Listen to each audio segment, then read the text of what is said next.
October 1879, outside of Laramie, Wyoming territory, the wind carried snow on its breath and the sound of hooves across the high plains. Zadie Blythe had one hand steady on her rifle and the other gripping the reins of her tired buckskin mare. The prairie stretched cold and empty, but she kept her eyes sharp and jaw set. She had not come this far just to fall apart now. Behind her, the wagon creaked under its weight, two small children wrapped in quilts, asleep under the canvas. Her niece and nephew, abandoned by her sister 6 months back, their father long gone. Zadie had taken them in without blinking. There was no one else. She had not expected the storm, though, or the broken axle, or the coyotes that had circled the night before. When she first saw the rider, a lone silhouette cutting across the dying light, her stomach flipped. She raised the rifle, heart thudding. He slowed his horse, keeping his hands visible. He was tall in the saddle, with wind-tangled dark blonde hair under a black hat. A rifle was slung across his back, but he made no move for it. "You need help," he said. His voice was calm, but there was steel under it. Zadie didn't lower the gun. "I can manage." He nodded once, then looked at the wagon. "With 2 little ones in the back, that will is done. You're not making it to Laramie tonight." She didn't answer. The wind cut through her coat. One of the twins, Maggie, stirred and whimpered. The man swung down from his horse. "Name's Elias McCrae. I know a line camp not far from here. Got a stove and dry wood. Let me help you get them out of the cold." "I said I can manage," she snapped. He stepped closer, slow. "I believe you. But I would not forgive myself if I rode on and found out you froze out here." Zadie hesitated. The rifle didn't lower, but her shoulders sagged. She looked back at the sleeping children. Then she said, "Fine. But if you touch them, I will shoot you." Elias gave a slight nod. "Fair deal." By the time they reached the line camp, snow had started falling in earnest. The cabin was small, built into a ridge of pine, but it was clean and warm. Elias carried Maggie and then her brother, Micah, without waiting for permission. Zadie followed, leading her mare and watching every move he made. Inside, he lit the fire, hung a kettle, and laid out a blanket in front of the hearth. He moved with quiet efficiency, not looking for thanks. Zadie stood near the door, her coat still on. "I do not owe you anything." He looked up from where he was unfolding another blanket. "I did not ask you to. I am not looking to be saved. I am not trying to save you." She stared at him. "Then what are you doing?" He met her eyes. "Trying to keep you 3 from dying tonight." She looked away, jaw tight. "I am not for you." Elias's voice was soft. "You are exactly for me." Zadie's breath caught. For a second, the storm outside was the only sound. She looked at the children, then back at him. "You do not know me." "No," he agreed. "But I'd like to." That night, she barely slept. She sat by the fire, boots on, rifle across her lap. Elias slept in the corner, arms crossed, not even using a blanket. He had offered her the bed for the kids. She had not trusted him then. But the way he had looked at Micah when the boy coughed, the way he had touched Maggie's forehead gently, like she was made of glass, that stuck with her. Morning came gray and cold. Elias fixed the fire and started coffee without a word. Zadie stood beside the window, arms folded. "I can go into Laramie," he said. "Get a new wheel. Be back by dark." She hesitated. "Why?" He looked at her, serious. "Because you need it." "I do not want charity. That is not what this is." She studied him for a long time. "All right. But I am coming with you. You cannot take them through this weather. Then you stay with them. I will go." Elias shook his head. "I am not letting you ride out alone." Her eyes narrowed. "You do not let me do anything." A corner of his mouth lifted. "Fair enough." She watched him, something twisting in her chest. "Why are you doing this?" He paused, then said, "Because I have not seen someone fight the way you do. Not since my mother. And because those kids are not the only ones who deserve someone looking out for them." Zadie turned away, swallowing hard. "You do not know what I have done. Does not matter." "It should." He stepped closer, his voice low. "Whatever it is, it made you into the kind of woman who would ride across a territory with 2 children and a broken axle. That is the kind of woman I would ride with." She did not answer, but she did not walk away either. By the time he returned that evening with a new wheel and supplies, Zadie had cooked stew from the last of her dried meat and potatoes. The children were warm, and the fire crackled steady.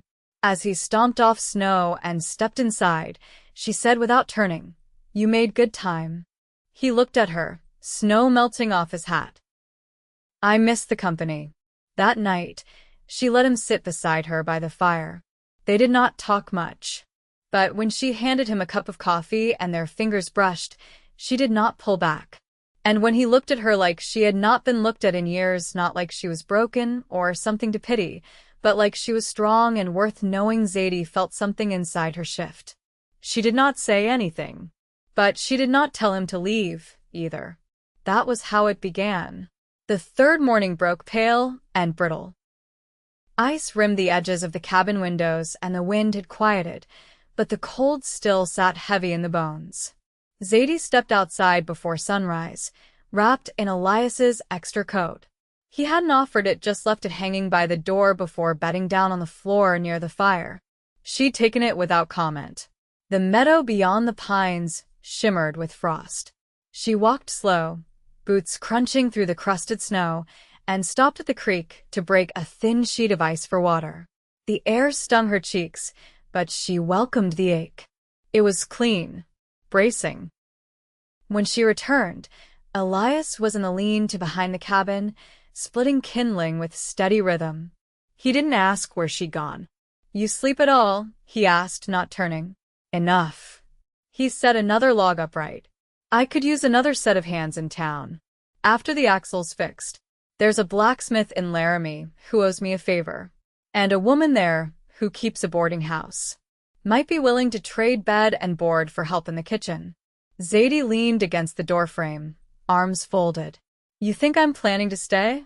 I think you haven't thought past tomorrow." She didn't answer. He split another log. "I've got a place," he said, "near the base of Elk Mountain. Been fixing it up since spring. It's not much, but there's land and water. If someone knew how to grow things, it could be more than enough." Zadie's brow lifted. "You offering me dirt and a roof?" "I'm offering you a place to make something that's yours." She shook her head once. "I don't need a man's land to be my own woman." Elias finally looked up. "I know. But you've been walking alone a long time, Zadie. That doesn't mean you have to keep doing it." She looked down at the snow softening beneath her boots. "I was 13 the first time I drove a wagon team alone. My father was full of whiskey and asleep in back. We were crossing Wind River country. I kept us alive." Elias leaned the axe against the wall. "Then I'd trust you to keep a household standing through a hard winter." She didn't smile, but something in her eyes shifted. Inside, the children were awake. Maggie was sitting up, hair tangled, watching the fire with solemn eyes. Micah still slept, his hand curled around the edge of a quilt. Zadie knelt beside her niece and brushed a strand of hair behind her ear. "You hungry?" Maggie nodded. Elias came in behind her, hands red from the cold. "I'll go smoke the venison. Should last us until we can move." Zadie poured the last of the cornmeal into the pot. "You always keep meat on hand in an empty cabin?" "It's not always empty."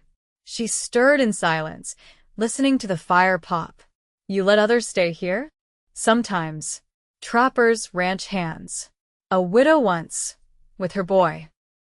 They had nowhere else to go." Zadie didn't look at him. "And what did she become to you?" "A friend. Nothing more." She met his eyes then, sharp. "You help all women like this?" No. "Just the ones who look like they've been carrying a world on their back too long." The cornmeal bubbled. Zadie dipped a finger in and tasted it, then handed the spoon to Maggie. After breakfast, she stepped outside again, letting the door fall shut behind her. The sun was rising higher, silver against the peaks. She walked to the edge of the pines where the horses were tethered, pawing at the snow. Elias joined her a few minutes later, carrying harness leather over his shoulder. "You ride bareback or with a tree?" he asked. "Saddle. But I can ride whatever's under me." He looked at her, a line forming between his brows. "You were married once." She nodded. Briefly. "He died in a mining camp accident. We'd only been 3 months wed." "You loved him." "I tried to. He was kind. But I don't think I knew how." Elias didn't ask more.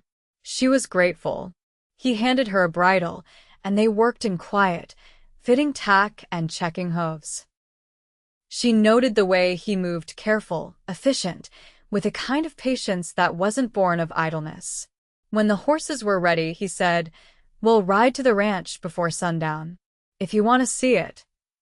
Zadie watched the horizon, where the mountains met the sky. "And if I don't, then I'll ride you to Laramie, help you find quarters. After that, it's yours to shape." She turned to him, eyes unreadable.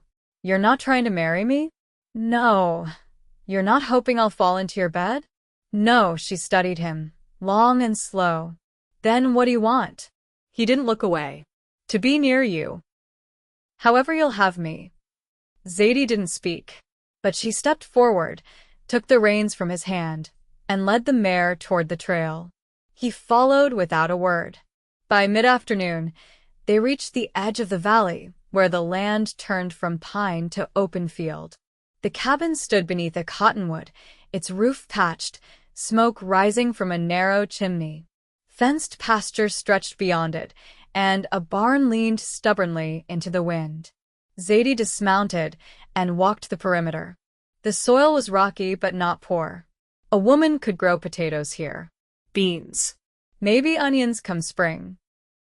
She knelt and scooped a handful of dirt, let it run through her fingers. Elias stood back, giving her space. When she finally turned, he asked nothing. She walked to him. "If I stay," she said, "it's not for you. I know. I'm not soft. I don't forget wrongs." He nodded. "You don't have to. I don't believe in promises. I'll never ask you to." She looked up at him, something slow and unfamiliar warming her voice. "But I might believe in planting." Elias's voice dropped, rough as gravel. "I'll build the fence." She didn't touch him, but she stood close enough to count the creases at the corners of his eyes. That night, Zadie unpacked the children's quilts in the cabin's loft and tucked them in. When she came down, Elias was sitting by the stove, boots off, rolling tobacco with quiet hands. She sat across from him, not touching, but not far. "I'm not yours," she said. His gaze lifted. "You're exactly for me." She didn't answer, but she stayed. By mid-November, the first real snow had settled across the Elk Mountain Valley, softening the ridgelines and blanketing the pasture in silence. Zadie stood behind the barn, sleeves rolled to her elbows, splitting kindling with a hatchet that had clearly seen better years. Her breath steamed in the air, and the worn leather of her gloves creaked as she worked. She'd taken over the woodpile without being asked. Elias was fixing the east fence line, boots crunching through the icy crust as he moved from post to post with a coil of wire slung over one shoulder. He didn't watch her work, not openly, but he knew the rhythm of her swing, now the precise, clean break of each log. Inside the cabin, Maggie and Micah played with carved animals Elias had whittled from pine scraps. Zadie had allowed it, though she hadn't said much. She was wary of gifts, even small ones, but the children had laughed for the first time in weeks. Zadie finished the last of the stack and stood still, one hand resting on the top of the axe handle, her gaze on the tree line. The silence out here was different than on the trail, less sharp, more settled. She hadn't spoken of leaving since they arrived. The barn door creaked open behind her. You're working like someone trying to outrun a debt, Elias said, his tone even. I don't like being idle. You're not. There's a difference. She turned. You don't ask much. He shrugged. I figure you've been asked for too much already. Her eyes searched his. I spent 3 years trying to forget what it felt like to rely on someone. You don't owe me trust. No. But I don't know what to do with the quiet. Elias stepped down into the snow, stopping a pace from her. You don't have to do anything with it. Just live in it. Zadie looked past him toward the roofline of the cabin. Your mother. What was she like? Plain spoken, he said. Taught me how to stitch a shirt and shoot a rabbit. She held her grief close and her knife closer. Zadie let out a short breath. Sounds like someone I'd have liked. She would have liked you back. She leaned the hatchet against the wall. You said once you weren't trying to marry me. I remember. What if I asked you why not? He didn't laugh. Because you weren't ready. And because asking would have made you run. And now. He looked down at her boots, rimmed with frost, then back at her. Now I'd wait until spring. Let the ground thaw. Let you choose. Zadie's voice dropped. You're not what I thought you were. You thought I was a man looking to own something. She nodded. I used to be, he said. But I lost too much to believe in claiming what won't stand beside me of its own will. She stepped closer, the wind tugging at the edge of her shawl. I still don't believe in forever. You don't have to, he said. Just believe in tomorrow. She didn't say anything for a long moment. Then, quietly, I could help with the chickens. Might be enough eggs to trade down in Elk Mountain come thaw. Elias smiled with his eyes, not his mouth. Then I'll build a coop that keeps out foxes. That night, after the children were asleep and the fire had burned low, Zadie came down from the loft and sat beside Elias. Her hair was unbraided for the first time, falling loose over one shoulder. She didn't touch him, but she didn't keep her distance either. The man I married, she said, he was good to me. But I never let him see past what I wanted him to see. Elias didn't interrupt. I thought if I kept the hard parts buried, I could pretend they weren't there. That I was someone softer. Easier. And now, I've buried too much, she said. It's all I can taste. Elias leaned forward, resting his elbows on his knees. You're not meant to sweeten yourself for anyone. She looked at him then, eyes dark and steady. I'm not gentle. I don't need gentle, he said. I need true. Zadie didn't move. Her voice was low. Then you should know I don't fall fast.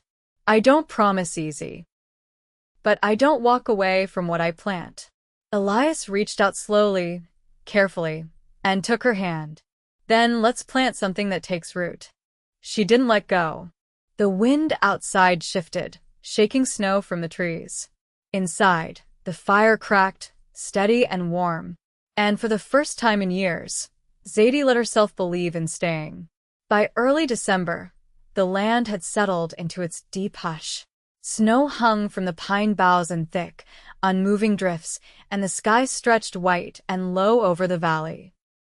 The garden plot lay buried beneath the frost, but Zadie had already marked its shape in her mind: long rows for turnips and cabbage, a corner for herbs if she could find good seed come spring. She'd scouted the slope behind the barn for runoff. Elias hadn't offered advice. He'd just walked the boundary with her, letting her choose. Inside the cabin, Maggie's cough had lessened, but Zadie still rose twice each night to check her. She kept a kettle on the stove at all hours, steam curling into the rafters. The children had taken to the place more quickly than she had. They made up songs while gathering kindling, learned the hens' moods, and knew which floorboards creaked when stepped on too fast. That morning, Elias came in from the barn with his hat dusted in snow and a rolled canvas under one arm. He set it on the table without a word. Zadie wiped her hands on her apron and glanced at it. What is it? Map of the South pasture, he said. There's a spring that runs through it, but it cuts low under the edge. I was thinking if we dammed it right, it might give enough flow for a wheel. She leaned over the table. For grinding. He nodded. Zadie ran her fingers over the worn canvas. You've had this drawn up long before I got here. I have, he said. But I didn't have a reason to build it, not till now. Her eyes flicked up, steady. You think I'll stay through planting? I know you will. She looked away, not answering. Outside, the wind pushed against the window panes. The light was turning gold at the edges, the kind that came early and left even earlier in winter. Elias poured 2 mugs of coffee and handed one to her. I've been thinking, he said. Zadie raised an eyebrow. There's a man in town. Dutch family. He lost his wife last year. Has a girl about Maggie's age. He's been looking for a teacher. She wrapped her fingers around the warm mug. I'm no teacher. You read like one. And you've got the patience of someone who's learned how to hold silence without filling it. Zadie sipped, considering. You think I should start teaching? I think you should be the one to decide whether or not you want to be known for more than surviving. She set the cup down. There's risk in being seen. Yes, Elias said. But there's more in being invisible. She studied him. You keep pushing without pushing. I told you, he said. I'm not trying to change you. I just want you to have more choices than the ones that hurt. Zadie crossed her arms. You ever think about leaving? This place? She nodded. Used to, he said. Back when I thought there was nothing left worth staying for. Now I walk the ridge in the morning and think how the light comes through the trees different every day. Zadie watched him. I've never known a man who looks for light. Maybe you were looking in the wrong direction. That night, after the children had gone to sleep beneath wool blankets, Zadie sat by the hearth with an old shirt spread across her lap, sewing a patch along the hem. Elias sat opposite her, sharpening a skinning knife with slow, even strokes. She didn't look up when she spoke. You know I've made mistakes. Some I've never spoken aloud, even to myself. I'm not asking for a ledger, he said. I can't promise I'll always meet you kindly. I'm not kind because I expect it back. She set the shirt aside. You're patient. I'm just willing. Zadie leaned forward, elbows on her knees. You always talk like you've already made up your mind. I have. And what happens when I falter? I'll be here, Elias said. That's the whole of it. She reached across the space between them and touched the edge of his sleeve. Just fingertips. Nothing more. But she didn't pull away. I want to build something with my own hands, she said. You already are. She looked directly at him. Then let's call it ours. Elias's voice dropped low. I've been waiting to hear you say that. The firelight moved across her face, softening the angles time had carved. She didn't smile, but her shoulders eased, and in that stillness, something settled between them, not loud or sudden, but certain. Later, when she rose to bank the fire, she didn't do it alone. Elias stood beside her, handing wood, fitting the iron grate back in place.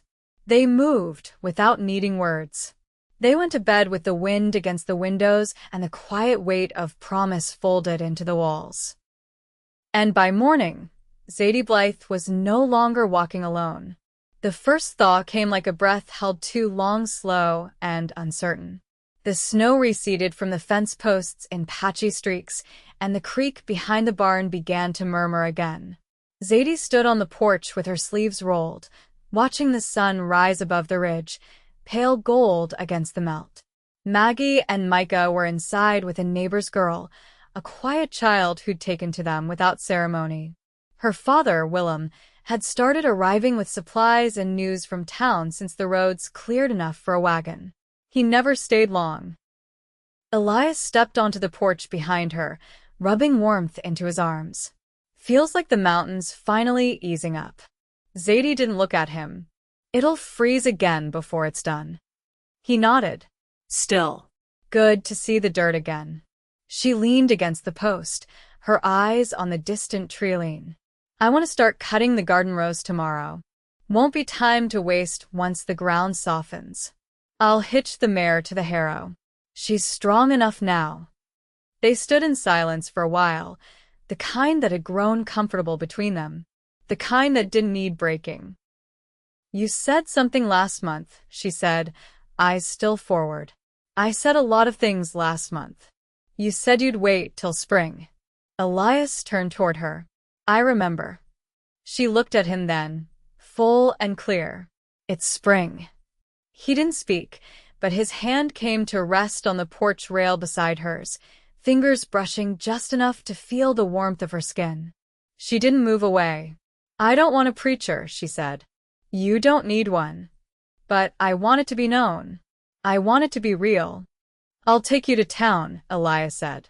We'll have it written down proper. You can pick the paper yourself. She nodded once. And I want the children to have your name. Elias's throat worked before he spoke. They can have mine and yours both, if that's what you want. Zadie stepped closer, her shoulder brushing his. I want them to know they belong. They do, he said. So do you. She turned her hand so their palms touched. Then let's start. The wedding took place in the town hall 5 days later. No fanfare. Just ink on paper, a firm signature, and a quiet meal shared afterward with Willem and his daughter. Maggie wore a kerchief stitched from one of Zadie's old dresses, and Micah carried a carved wooden bird Elias had made just that morning. Zadie didn't wear white. She wore deep blue linen and stood across from Elias with her chin high and her voice steady. When they signed the page, she pressed the pen hard enough to leave an impression on the wood beneath. They returned to the homestead the next day, the wagon full of seed, a second milk goat, and a new kettle gifted by Willem's sister. Zadie drove the team herself. Elias sat beside her, one hand resting easy on his knee. When they reached the cabin, she lifted Maggie from the wagon bed and set her down in the thawing earth. You're home, she said. The girl nodded and knelt to touch the ground, fingers sinking into the damp soil. Zadie turned to Elias. It starts now. They planted early spinach first, then bush beans, then potatoes cut from the seller's last stores. Zadie taught the children how to press seeds into the rows, how to pack the soil without crushing it. Elias built a trellis for peas and repaired the chicken coop door that no longer latched. At night, they sat by the fire, Zadie's feet tucked under her. Elias's chair turned just enough toward hers. The children curled in their loft, breathing even and deep. The wind still whispered across the roof, but it no longer sounded like something waiting to take. Zadie no longer kept the rifle by the door. She taught Maggie her letters with charcoal on scrap wood, corrected Micah's grip on the hatchet, and let herself laugh when Elias told stories about a mule he once tried to break that had outsmarted him at every turn. She laughed with her whole body, hand pressed to her mouth like it surprised her. One evening, after the last frost, Elias found her kneeling by the creek, sleeves wet to the elbows, gathering watercress.